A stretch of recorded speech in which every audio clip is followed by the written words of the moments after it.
Hello students, आज हम आपकी पाठ्य पुस्तक हिंदी व्याकरण का पाठ 6 पढ़ेंगे। पाठ का नाम है वचन। वचन शब्द का प्रयोग संख्या का ज्ञान कराने के लिए किया जाता है। वचन किसका ज्ञान कराता है? संख्या का, मतलब वो जिस बारे में हम बात कर रहे हैं, जिस किसी की भी बात होती है, जिससे कोई व्यक्ति होता है, वस्तु या कोई भी बात, तो वहाँ पे हमें उनकी संख्या के बारे में पता चलता है। तो वो वहाँ पे क्या, उसे क्या करेंगे? वचन करेंगे।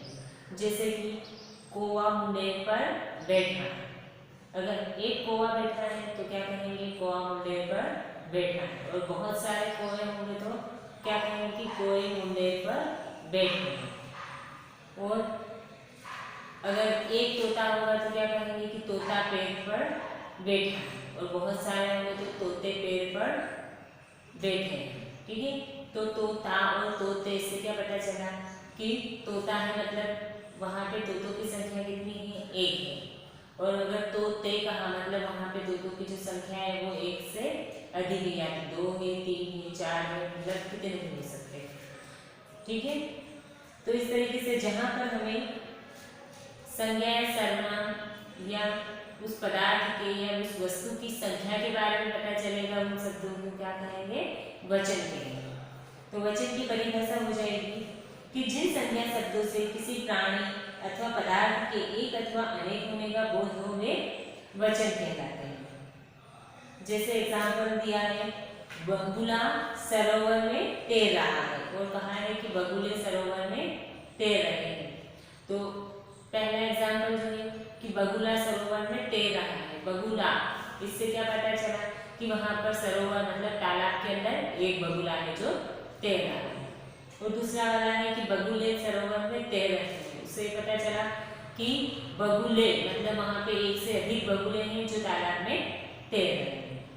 अब इसी के अनुसार, उनकी संख्या के अनुसार वचन को दो भागों में बांटा गया है, एक वचन और बहुवचन। एक वचन कहेंगे, किसे कहेंगे? कि जब किसी जिस रूप से केवल एक का बोध हो, मतलब शब्द के जिस रूप से हमें वहां पे जो संख्या है उसके एक होने का बोध हो, तो उसे क्या कहेंगे?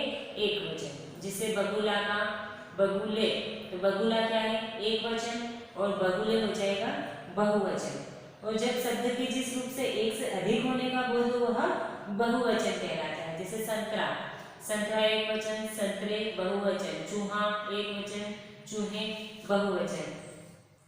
लड़की एक वचन, लड़कियां बहुवचन। इस तरीके से जब संख्या में एक हो तो एक वचन, और एक से अधिक चाहे वो 2 हो, 3 हो, 4 हो, 5 हो या कितना भी हो, लेकिन अगर एक से ज्यादा होगा तो वो क्या कहलाएगा? बहुवचन।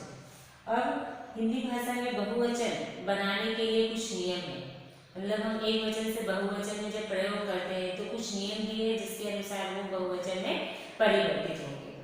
तो पहला है, जब किसी शब्द के अंत में अ आता है तो उसके स्थान पर हम ए लगा देते हैं। जैसे रात, रात का बहुवचन बन जाएगा रातें, मतलब वहां पे ए की मात्रा लग जाएगी। इसी तरीके से कुछ शब्द हैं, मशीन का मशीनें, चप्पल का चप्पलें, दीवार का दीवारें, चीज का चीजें, गेंद का गेंदे, पुस्तक का पुस्तकें, कमीज का कमीजें, साइकिल का साइकिल।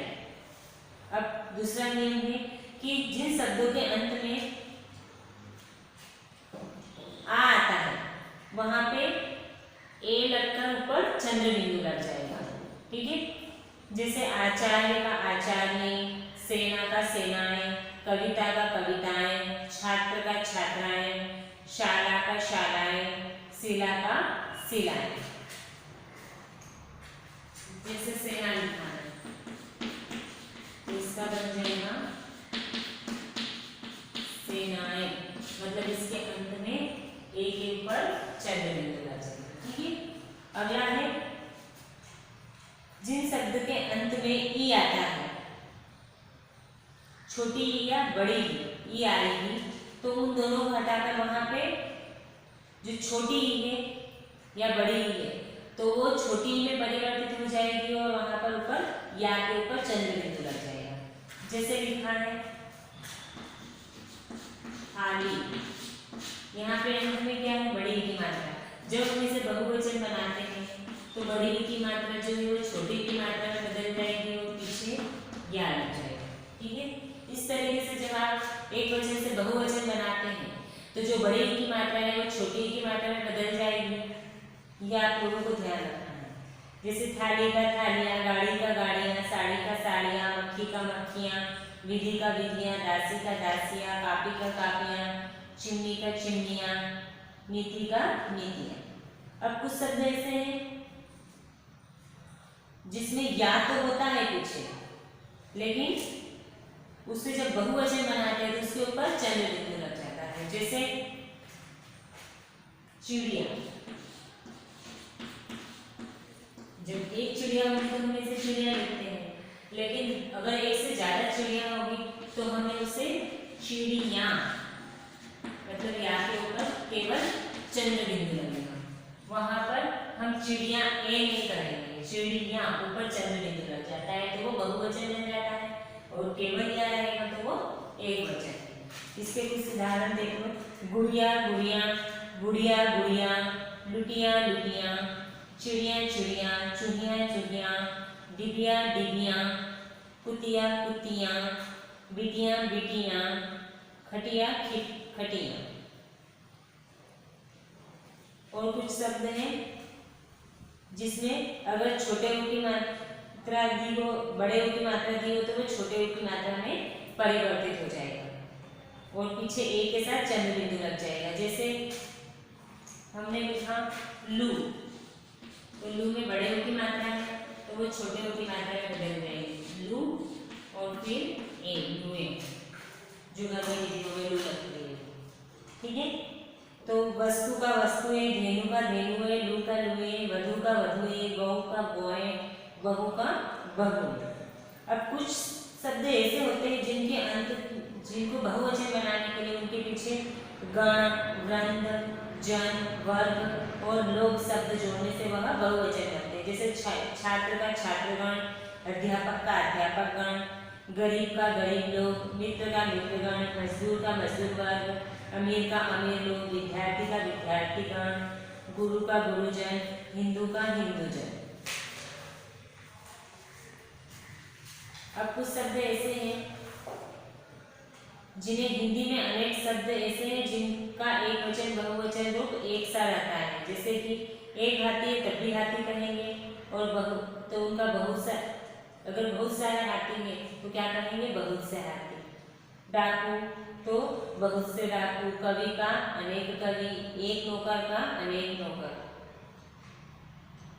जैसे एग्जाम्पल, एक हाथी चिंगाड़ रहा है तो हम उसका बहुवचन बनाएंगे तो अनेक हाथी चिंगाड़ रहे हैं, या कहेंगे कि हाथियों ने खेत उखाड़ दिया। तो इनका जब वाक्य प्रयोग होता है इसके अनुसार इनके बहुवचन भी अलग अलग हो जाएंगे। ठीक है, तो इनका वाक्य में प्रयोग के अनुसार इनके बहुवचन बनेंगे। डाकू पकड़ा गया, अनेक डाकू पकड़े गए, या फिर कहेंगे कि डाकुओं को पकड़ लिया गया। कवि कविता लिखता है, कवि कविताएं लिखते हैं और कवियों ने कविताएं लिखी। नौकर काम करता है, सब नौकर काम कर रहे हैं, नौकरों के लिए खाना ला। इस तरीके से इनका प्रयोग के अनुसार परिवर्तन होगा।